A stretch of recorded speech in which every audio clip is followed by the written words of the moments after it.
Before we start, I just wanted to say the drawing in the background is about gender dysphoria. But anyways, I hope you enjoy the video. Alright, so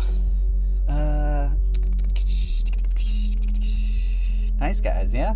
I'm sure we all know what those are by now. But for those who don't, my definition, I would say, is a guy that typically thinks of themselves as unattractive and purposely goes out of their way to do nice things for women in hopes for a relationship in which they often think is owed to them. Now, with that being said, I was, at one point, a nice guy. And I know it pains me to say this, but this was back when I thought I was a man. I think that was like the precursor to the incel mindset, which thankfully I did not go that far. But still, it wasn't the best. It wasn't a good look. I've definitely grown a lot since then, and I think the biggest reason for my change in mentality, I believe, is the realization that I am a gender and not, in fact, a man. I've been out here transing my gender, if you will. Shout out to Bella. I think that really helped me throw all the old ways of thinking and getting rid of all that toxic masculinity that we've all come to know and love. Anywho, I'm sure this doesn't come as a surprise, but I was born a boy, and honestly the first couple years was fine, but I think after that, once I really started going to school and I saw the divide between the girls and the boys, I think that's really when I started to understand that gender played a role societally. And I definitely did not like that. I really related to everyone and really did not like being placed with only the boys and having to deal with their rambunctious behavior all the time. Especially since I've always been extremely quiet and just like a chill person, trying not to be crazy. I really did not like anything loud or anything rowdy. Having grown up with a older sister actually was amazing because I was at least able to do the more girly things with having an excuse being like, oh, I'm just hanging out with my sister. So that really helped a lot, honestly, in my younger years. But I think I was very jealous of her for quite a while because she was a tomboy, and I really wish that I could be more girly without being looked down upon. And I feel like she didn't have to face as much pushback as I would have. But then again, I could be wrong. I don't know. Anyways, I think older men put a lot of pressure on young boys and like younger men. If you don't follow that strict structure of what it means to be a man, I feel like you're automatically like outcasted and also just like ostracized for being yourself. So noticing that at a very young age, I tried my absolute darndest to be what people would say was a real man, and I think that is really what began my nice guy era. So on top of that, changing schools every couple years because they shut down or just moving, and always being the shortest boy in every class I was in, and just always feeling kind of ugly, which honestly I think has to do with gender dysphoria, but I didn't realize that at the time. I felt like the only way I was able to have the possibility of getting a girlfriend was by just being super nice and always like very helpful at all times. And I really thought that was eventually gonna get me somewhere, but it always came from like a selfish place, so I'm honestly not surprised that it did not work at all.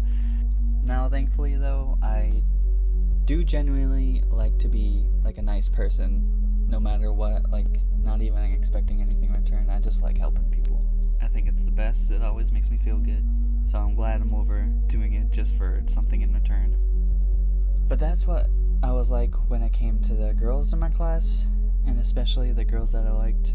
But definitely acted way different than I would have, I think, otherwise when talking to other boys.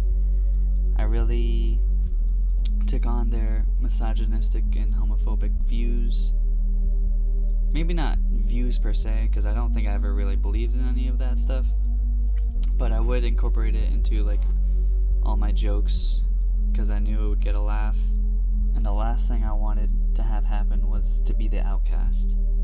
And between that and having not had a girlfriend for many years, I started getting some incelish mindset, thinking that girls are only into jerks and like jocks, and that they would never go out with a nice guy like me, which I really hate saying out loud. I really don't like that. I used to think that way. It's so ridiculous. But by the end of high school, I finally started making friends that I could actually be comfortable with and didn't feel like they were gonna throw me out to the wolves. And when I finally stopped trying to get into a relationship and just focusing more on myself and just being a genuinely nice person without expecting anything, is when, ironically enough, when I finally got in my first relationship. Unfortunately, the relationship was not great, but for the sake of the video, I'll only cover my shortcomings, which of course mostly stemmed around some leftover toxic masculinity, because at that point I still thought I was a cis man. So I was very emotionally unavailable, and when anything would happen in a relationship, I would just shut down and freeze up. And when anything would ever go wrong, I would not know how to express the ways in which I was feeling about each given situation. Luckily though, after the relationship ended, I really started to learn more about myself. I learned that I was pan, and then COVID happened, so I had a lot of time to think about my gender, and that's when I learned that I was agender. And so for the next 5-ish years now at this point, I've really learned how to leave all of my more toxic traits in the past. And since that I've learned that I am queer, I really wanted other people to understand like where we're coming from, and that we're not these evil weirdos, and just really hoped that people would start doing their own research. And so I decided if I wanted that for people like me, I should do that for other people.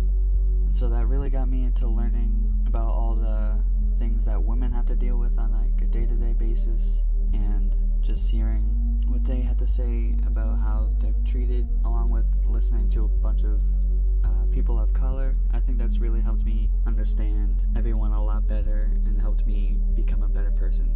And I truly think the world would become a much better place, I think, if we all did that for everyone. And just truly understand what other people go through and all their experiences in life. I'm sure there's still plenty of more things that I can learn, and I really hope I keep continuing this journey of self-reflection, and I also just hope to inspire other people to do the same. So long story short, being trans does make you a better person, it turns out. And with all that being said, I love y'all, and I hope y'all have a beautiful day. P.S. I did have a script for this, but it felt way too stilted, so I just winged it. I hope it was fine. Don't it feel like God to you? This is what you want. Okay, here we go. I'm gonna use the force. Here we go.